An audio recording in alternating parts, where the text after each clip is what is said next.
before we start, there's always a question in the back of our minds, and even amongst us Indigenous peoples, this business of naming. What are we called? Who's calling us? What are we calling ourselves? Kind of thing. And it's an ongoing conversation at our offices, in our organizations. What's our job title? Yesterday Michelle from St. Mary's and I were saying we want to be the director, just naming ourselves, of Indigenous education. And yeah, so the business of naming is a big deal. And there are lots of things that have been obviously written by our government, even our own government. We all know that Columbus didn't find India, yet we are still considered Indian under the law, under legislation from our own governments. There's been lots of ebbs and flows, I guess, across the world stage as well as within community as to how people should refer to us. How should we refer to ourselves? Even the terminology First Nations is something that through what is now the AFN, the Assembly of First Nations, used to be the National Indian Brotherhood, came up with that term First Nations to indicate that we were the first peoples, the first nation of this land that we call Canada. And I think one of the big things, somebody had said to me, oh, well, just pick a name and just, there's so much change and it keeps changing, right? Well, we have never had the opportunity to be able to, be asked what we'd like to be called, and for us to have a collective understanding of what we would like to be called. First things first, we want to be recognized from where we come from, which is directly connected to our land and our place. So for me, being Cham, being Stalo from the Fraser River Valley region, alongside the river, that is where I come from. That's what I identify as. That's what I want people to say who I am, where I come from, as an individual, then as a community as Cham, and the nation as Stalo, and then from the BC region, the Pelalt tribe, where there's a whole bunch of us. And then First Nations to connect me to all of the other nations within Canada. And then Indigenous to connect me with all the other First peoples that are tied to a certain land area around the world in a unifying state. So there's been lots of up and down, and governments and bodies and people have made criteria as to what and how we should be identified, including whether or not I'm even considered an Indian under the law. The government decides that. That's a whole nother presentation. Call us and we'll do that one too.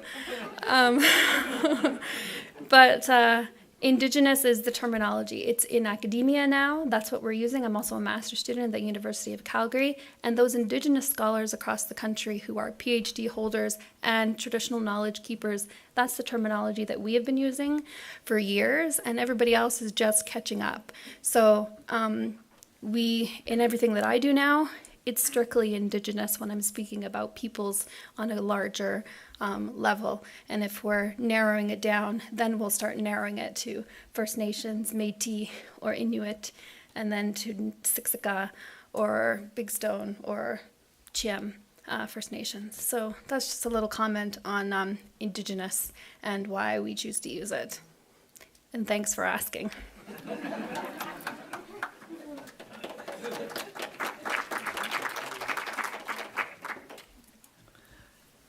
They're quick learners.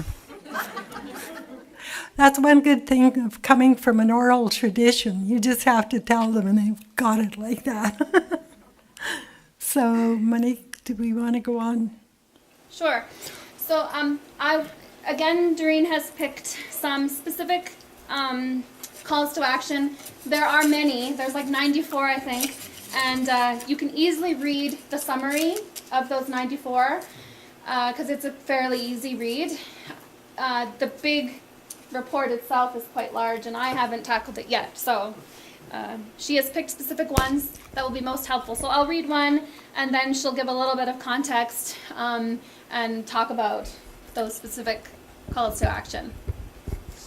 And this is just the preamble that's at the beginning of the Truth and Reconciliation calls. In order to redress the legacy of residential schools and advance the process of Canadian reconciliation, the Truth and Reconciliation Commission makes the following calls to action.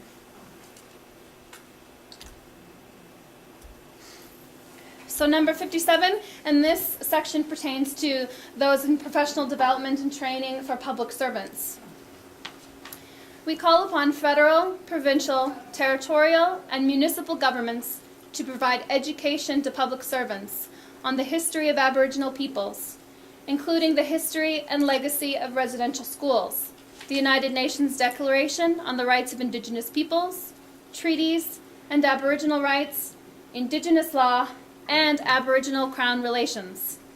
This will require skills-based training in an intercultural competency, conflict resolution, human rights, and anti-racism.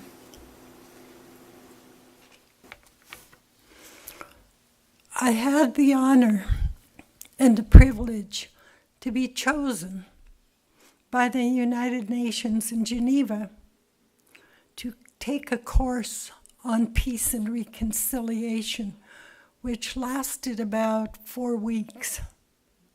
It was held in Carnegie in Switzerland. Also, we did a workshop, which I was the only Canadian sponsored for by the UN, to go to Nuuk, Greenland with all my Indigenous brothers and sisters to come together and look into the future, to see what our country should look like for the Indigenous peoples. So I speak through the eyes of a grandmother. We looked at the future and said, we want a future of inclusion.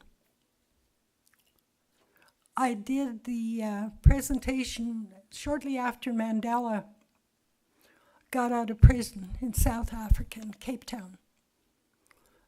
As soon as that whole thing came out, the apology, that country scrambled to work on reconciliation. And we haven't even begun to talk about it here in Canada. So to me, that's one of the most important things, is to educate ourselves, educate our governments, the institutions, our communities as a whole. And that's a mammoth task. But if you could, for one moment, think of it from an Indigenous perspective, for hundreds of years, we have tried so hard to encourage others to learn a little bit about who we are and to stand beside us and support us in this journey of working together on peace and reconciliation. Call to action number 58, Church Apologies and Reconciliation. We call upon the Pope to issue an apology to survivors, their families, and communities for the Roman Catholic Church's role in the spiritual, cultural, emotional, physical, and sexual abuse of First Nations, Inuit, and Métis children in Catholic-run residential schools. We call for that apology to be similar to the 2010 apology issued to Irish victims of abuse and to occur within 1 year of the issuing of this report and to be delivered by the Pope in Canada. I believe the Pope has gone to Brazil and South Central America, and he has done an apology there. But I think the way I see it through the eyes of a grandmother, Indigenous woman, I couldn't believe how many churches were involved with the residential school. It wasn't just the Catholic, the Anglican, Methodist, and so forth. I discovered the Presbyterians and some of the others were also involved. So to deny someone of their very basic fundamental freedoms and rights, we must come together. And I implore you to take action, to be able to acknowledge whatever you do, if that means writing letters to your MPs, Member of Parliament, whoever, whichever way you can do it, in a small way, it'll make a difference. Because I know governments, from my experience, they've not come over to us and asked us what they could do for us. It's usually a very big struggle for us to try to get heard, that our voices be heard and to be respected. Call to Action 59.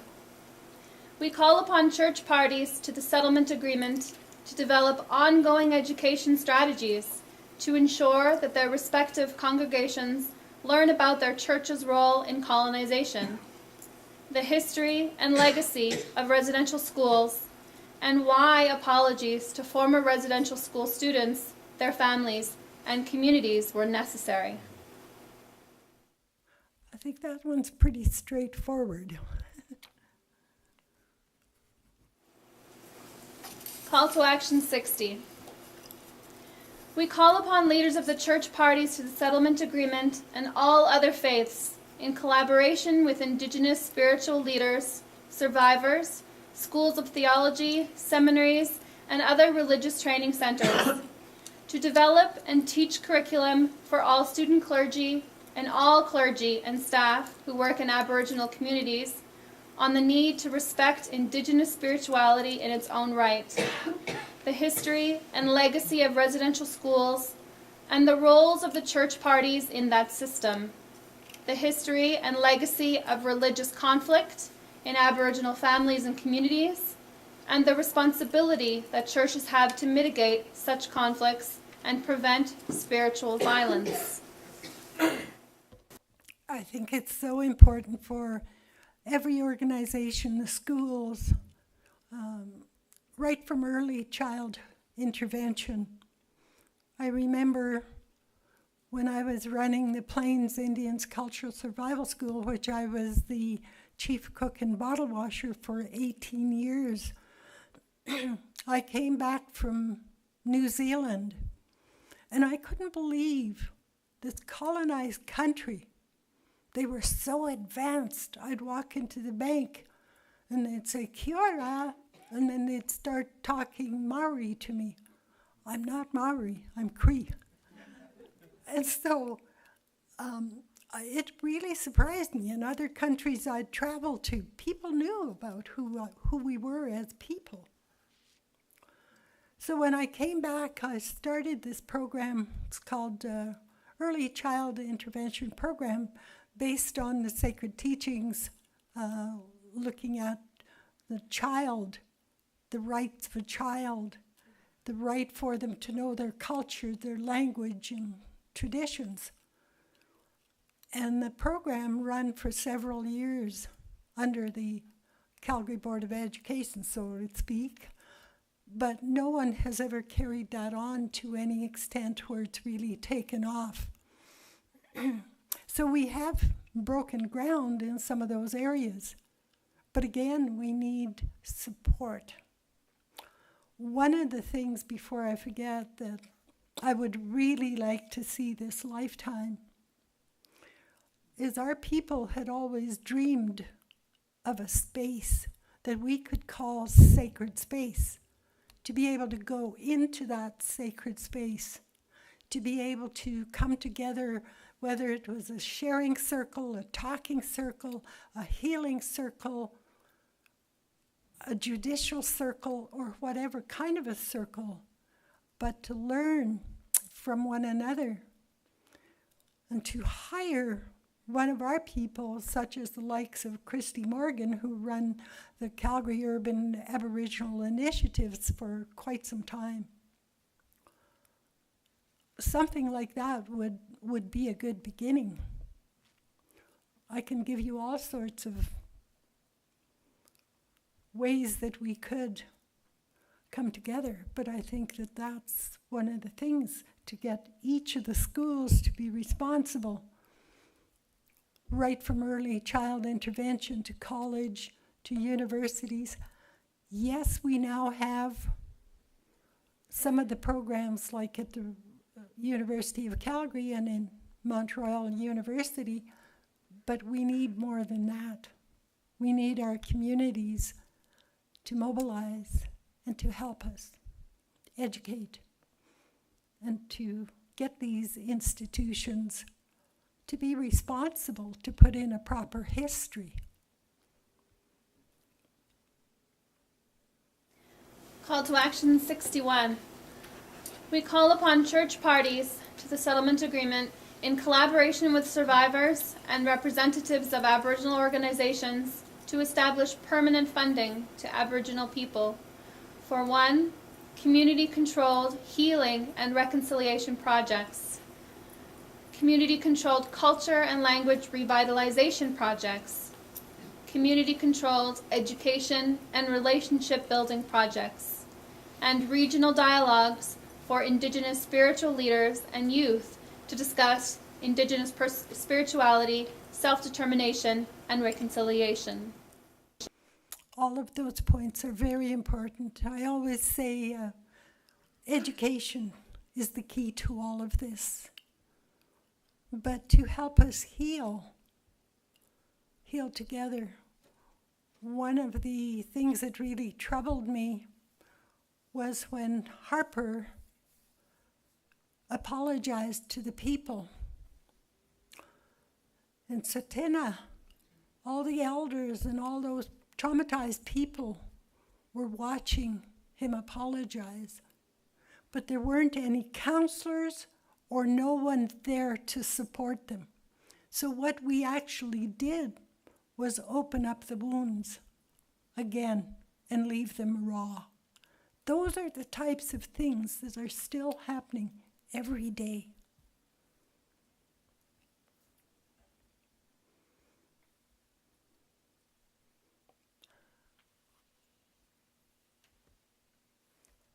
Do you undo that? I can't see that. So where do we go from here? Identify your role as an individual human being, as a member of a particular community, as an organization, and as a Canadian citizen. Have a plan of action. What else do you need to know? How can you work effectively and appropriately with the Indigenous community towards reconciliation? That's a big question. And so, for us, it's absolutely important to go from this forum to be able to tell our communities where we are. So I brought a talking stick, which we often use. Only the person holding the stick speaks.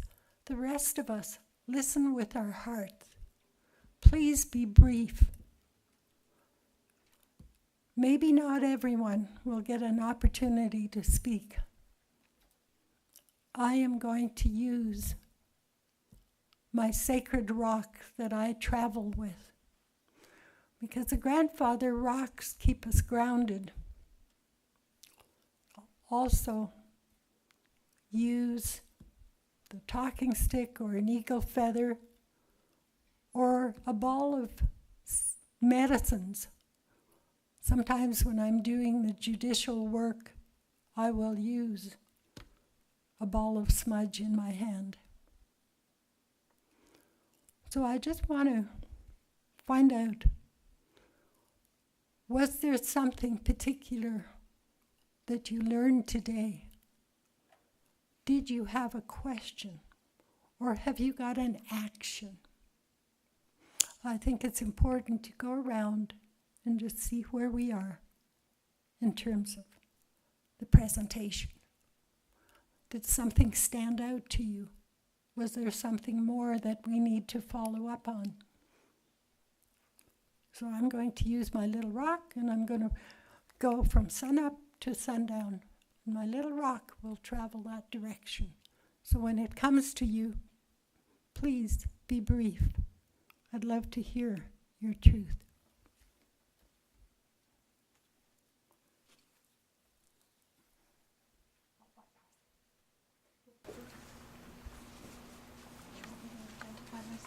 No, just tell me what you learned, what you did. The only thing that I can say for me that I really can identify with, other than the tremendous amount of information that is there, thank you very much, is from a grassroots level, and that would be for me in particular to educate myself a little bit more, and that's really what I need to do. Hi, hi. I am new to Canada. I'm learning these issues. I want to thank you so much.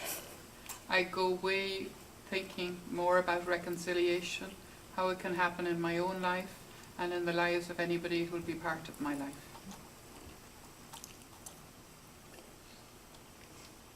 I thank you for this presentation. It's the declaration was so overwhelming when I read it the first time. I'm beginning to grasp the patterns and the import through your selection of specific actions and specific articles. For me and for the small group that I belong to, it will be education. We're using the Kairos materials that have been developed,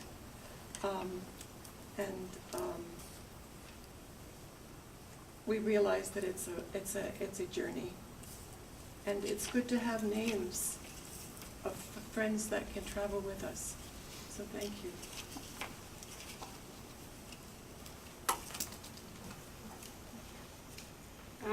I noticed my lack of knowledge of Native people. So I've heard of Cree, I've heard of Tsuut'ina, but I really don't know much beyond that. And it really hits deep in me that I never learned that in school, and I think it's important that we know that.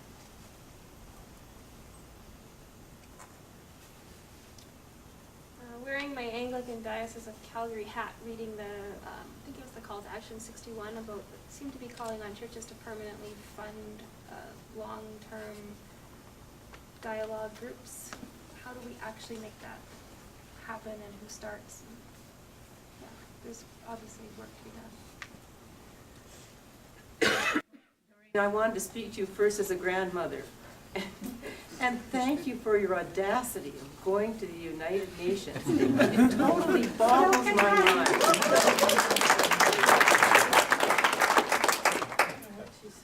I concur that I was just in awe listening to and trying to imagine you standing at the gates and just thinking the nerve. And thank God for your nerve to persevere with that. So for me, I'm just so appreciative of this and other events that I think have just blossomed since the TRC report was released, and just feel so fortunate. I just recently retired, so I can take advantage of so many of these events, including tonight. What do you do to retire?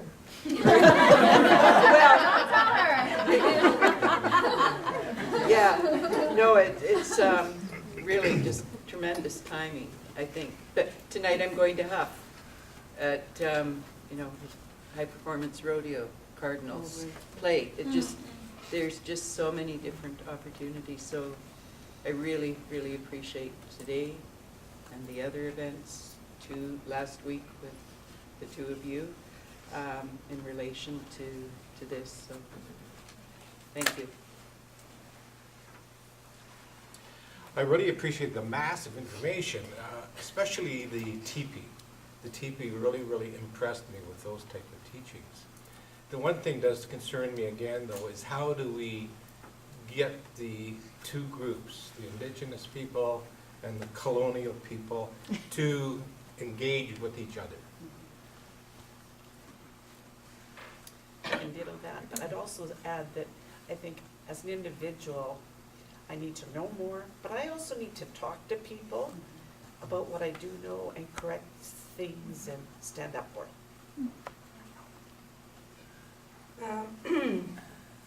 As an Indigenous woman, Jewish woman of the land of Israel, I think that what I'm taking away from this is something I've learned recently is that Indigenous people all over the world need to work together, because Indigenous is something that is being attacked through colonization and assimilation. And the lack of recognition of who we are as a people, an ancient people, is universal among us. So, thank you. Well, thank you, grandmother, for your wisdom. Michelle, thank you.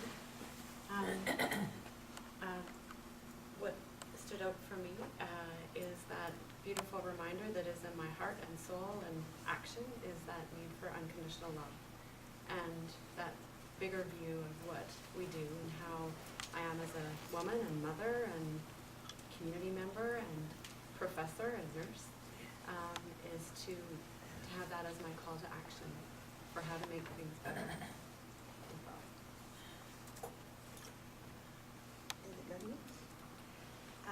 Well, for myself, I try and practice reconciliation in my personal life, my work life, anywhere and everywhere that I go. To me, reconciliation is bringing people together, speaking the truth, and working together to find a way of moving forward. And I love the UN Declaration, and I'm glad the calls to action have come. And I'm an advocate to our Indigenous people in Canada here and internationally that we do find our rightful place in Canada, and we are a treaty people, and it is recognizing the treaty, and yeah, so I'm just grateful to be here today, and I admire Doreen for everything that she's done for our people, and that's it. Thank you. Thank you. This afternoon makes me realize how much more I still have to learn. And Doreen, I really, you're very inspiring, and I admire your courage and your heart, and that you speak up. And I hope to be able to cultivate that in myself. Thank you so much, Doreen. I've learned so much today. I have two children. My son Stephen, who's 21, and my daughter Sophia, who is 17. And one thing I've learned in the past year is how the church took your children away. And if somebody took my children away, I'd be devastated. I apologize upon what the church did to your people. I'm so sorry.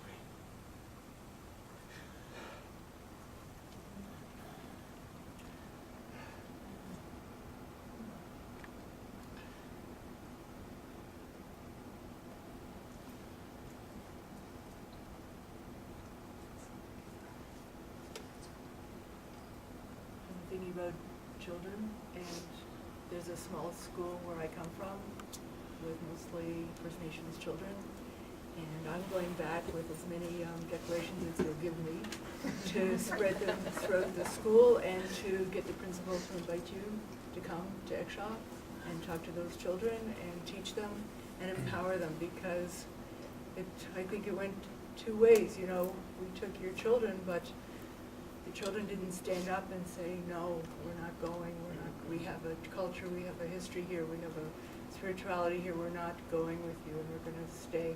I'm so glad your parents and grandparents hid you. I can't imagine what that must have been like for them.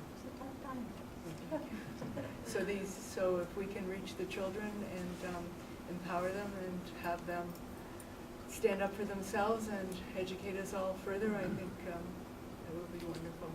So I'm hoping that you'll come to Canada. One of the things that I learned was after coming through the darkest times in the history of Canada, our people didn't have a chance to say no. They were forcibly taken and put places where we couldn't even be visited. So one of the things that I've learned is unconditional love is critical. The next thing is forgiveness. To forgive those with the stick. And to do it from the depth of your heart, the depth of your soul. And that's what we're doing here today.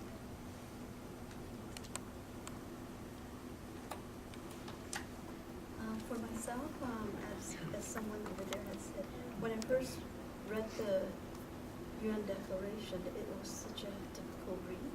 But now, sitting through your presentation, I think I can revisit it and it comes alive. I also want to share that more than 20 years ago, I heard one of your presentation on Indigenous spirituality, and I'm very thankful I continue to hear your wise words.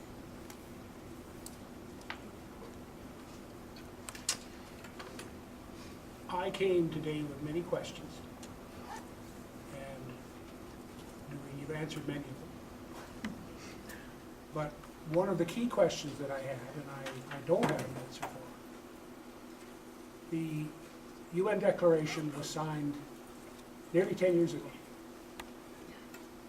Canada has never adopted that declaration. And I don't know why. The declaration seems so straightforward, so fair, and so just. Why have we not, as a nation, a government, adopted that declaration? I'm going to have to keep looking for that answer. But thank you for helping me understand a little bit more about the declaration itself.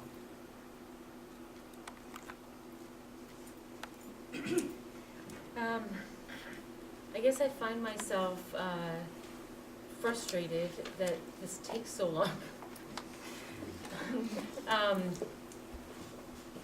Yeah, so what I'm learning is patience and perseverance, and to continue to be the voice that I can be in my own circle and in my own world, and hopefully continue to help educate and spread the word about that, so I can alleviate my frustration about non-educated people.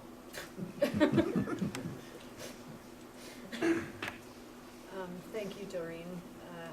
I haven't taken the time to really look at this document, so I will take some more time.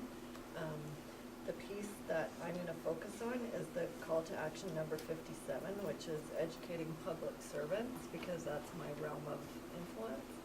And for example, I've been on my mind, I have a goal to contact a number of judges at youth court, because I'm a youth probation supervisor, so I know judges, and it's a hard call to make, and it's kind of above my pay grade, but I'm going to start making those calls. I'm fortunate right now where I am in this place and in this space that I'm able to continue to be a part of this journey, and able to offer support to others who want to be more involved and more engaged, just to be able to provide space, to provide opportunities to speak, and I think that's my role in the reconciliation piece, is to make the space open for others to tell their stories so that we can find peace. Well, Doreen, I always appreciate being in your presence and experiencing your teachings. So I want you to know that we've known each other quite a while, and I always appreciate being in your presence. It's very important to, I think, for the spirituality that you bring to whatever kind of presentation you're doing, wherever it is, and to talk about things like we don't talk in the public realm about love very much, you know, and you do. You've got no embarrassment about that, and I always appreciate that. I want to say two things. One is that I feel really encouraged over the last, even just the last year. I've been trying to move on these things really ever since I gave the apology on behalf of the United Church a long time ago. And in the I was young. No, I'm an elder. But you know, in the last year, I've become even more encouraged because I feel that we've turned a corner somehow. Look at all the people who are here. Last week, Carolyn and I were part of a number of presentations where there were double the number of people who we expected to show up. So people are, I think, Canadians of all different kinds and shapes and sizes and backgrounds want to do something. I mean, I think there's a keenness and a readiness. And so all kinds of things are happening, such as this.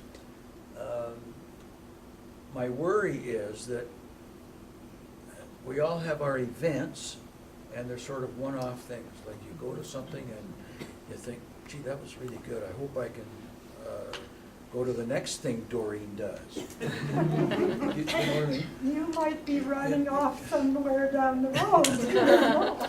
You know, so that we have these events with people who are interested. But there's two things about that. How do we come together and follow up some of those things? That's one thing. But the second one is, how do people know about these things? I run into lots of people who say, oh, I didn't see you at so-and-so. Well, I didn't know about it, and so on. And I don't know whether, who's here from the city? I forget who it was. Oh, God, you're going to do the judges, so good for you. Okay, because maybe it's a role for the city. And I don't know what it is, sort of not a coordinating role necessarily, and I'm not a technological person, so I don't know how you do it, but how we actually get people to know all the different opportunities there are to follow up the calls to action, or to go to gather, whether they're spiritual gatherings or strategy gatherings or whatever they are. How do we have a place, whether it's cyberspace or something, for Calgarians to see the map of what's going on and say, geez, I can hook in here, and so on. Yeah, okay, I gotta so that's, I mean, we're doing our stuff within our own church, and that's great, but it's got to be part of a wider movement. I was just going to say that we, as Indigenous people, have a very good relationship with our mayor. He's been very sympathetic, comes to our events. That means a lot. Bill has spoken for me.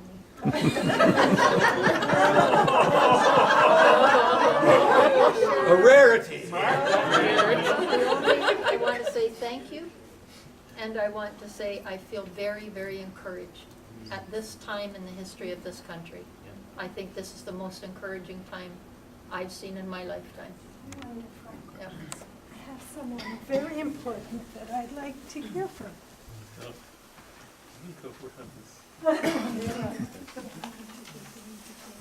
Thank you.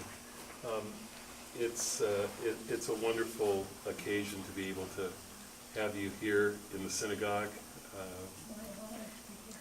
We, in our history, share many things in common, and one of the things that is important for both of our traditions is something you emphasize, which is the idea of education. And I think religious literacy is really the key, perhaps in breaking through on some of these issues in our time, but certainly in our children's generation. And we need programs of religious literacy, and we need to not just have the privilege of hearing you teach, but we need to have people in our houses of worship teaching us what it means to be somebody from another tradition, another culture. So I appreciate that, and I commit myself to continuing to educate my community about the Indigenous peoples and others, so thank you. Thank you so much. You're welcome.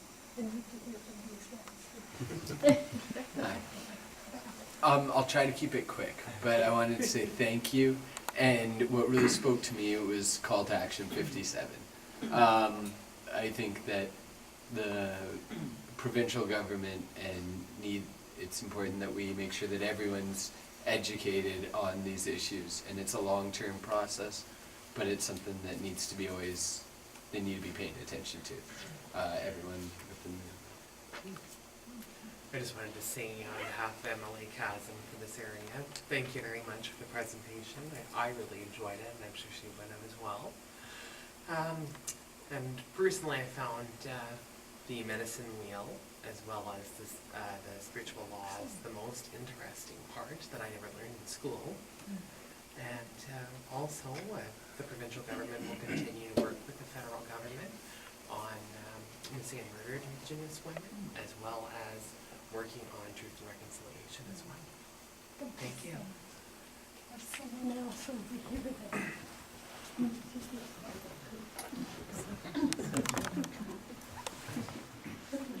I'm going to stand up so you can hear me. I'm so grateful for Doreen for being here and willing to do this, and grateful for all of you for coming. In looking around the room and seeing the number of us that represent different levels of government, different agencies, different faith communities. We're over 62 in this room. Imagine if 2/3 of us, half of us, went back to our organizations and agencies and planned a follow-up educational event, and the ripple that could happen. But it starts with a single drop, and thank you.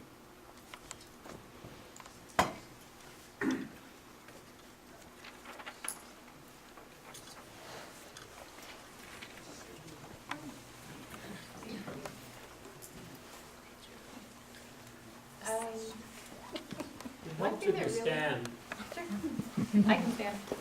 One thing that really resonated with me was that I'm so grateful for the opportunity, and one thing that being in this role, I have the opportunity to bear witness to people that are teaching and giving of themselves and perpetually just doing so much good. It makes my heart feel like it grows 3 times the size every time I'm out in the community, and for that I'm very grateful.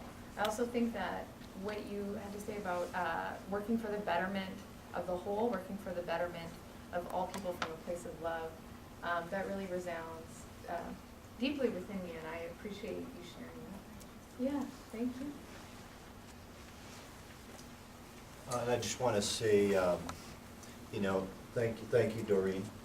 You know, you started this session with the you know, your own thoughts on honoring your ancestors and honoring our ancestors. And I think collectively, together as a group, from what we've heard and the voices that we've shared, and really taking these calls to action, I think there will be some very good things that are going to happen in this city.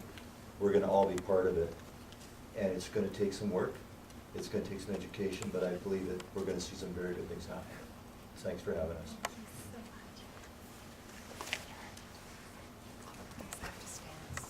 Thank you very much for the honor to be here. I'm actually going to end with actions and what I'm doing and what I will continue to do. So as the CEO of the Calgary Homeless Foundation, I made an impact 20 months ago when I made the decision that all staff would be trained annually on Indigenous knowledge, and we continue to do that. As a leader of the Ending Homelessness Plan, I want to ensure that trauma-informed care hits every service agency in this city, and that it continues to be that way. When I'm called publicly, because my role often is, I'm going to call racism out for what it is and not look for soft language around it. It's racism, and it's unacceptable. And the third thing, well, fourth, I guess you're going to see from me, is some action that I'm going to put in front of the mayor. And that is in this city where we have such a strong Treaty 7 and a robust history of Indigenous culture, that we do not have land that is dedicated to an Indigenous center for Indigenous people to build upon, for them to design what needs to be there. That is leadership. And anyone who enters this community should know, if you're Indigenous, that's where you go. I find it appalling. I can go and find Chinese food or Asian food. I know where to go. But where do I go if I want to learn about Indigenous? I go into other white stream agencies that have Indigenous centers. I want to go to an Indigenous center that's run by Indigenous people.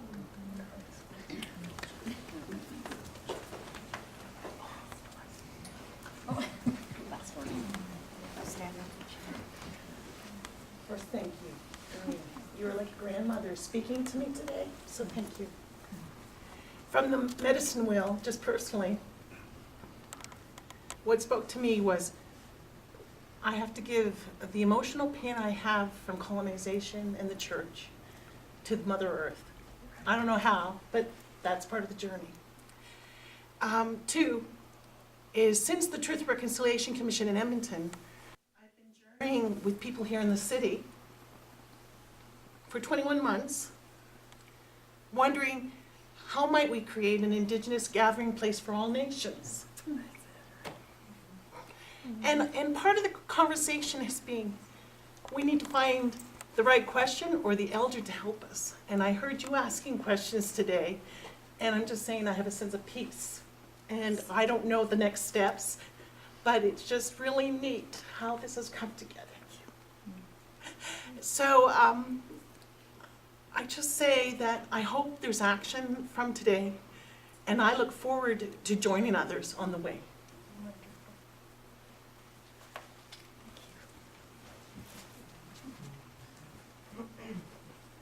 Now, I wish I would have had the opportunity to hear from every one of you, but each one of you, brothers and sisters, I value your presence, your heart, and your tenacity. I want to close with a couple statements. This is a joint statement on the implementation. Implementation of the Declaration should be regarded as a political, moral, and legal imperative without qualification. And this was by James Anaya, professor with the United Nations Special Rapporteur, and August 2010 report to the UN General Assembly. Indigenous peoples globally continue to face dispossession of their lands and resources, discrimination, forced assimilation, and other grave human rights abuses. The United Nations Declaration on the Rights of Indigenous People is the most comprehensive international human rights instrument to specifically address their economic, social, cultural, political, civil, spiritual, and environmental rights. In its own words, the Declaration sets out minimal standards necessary for the dignity, survival, and well-being of all Indigenous peoples. It's now 3:00. Thank you.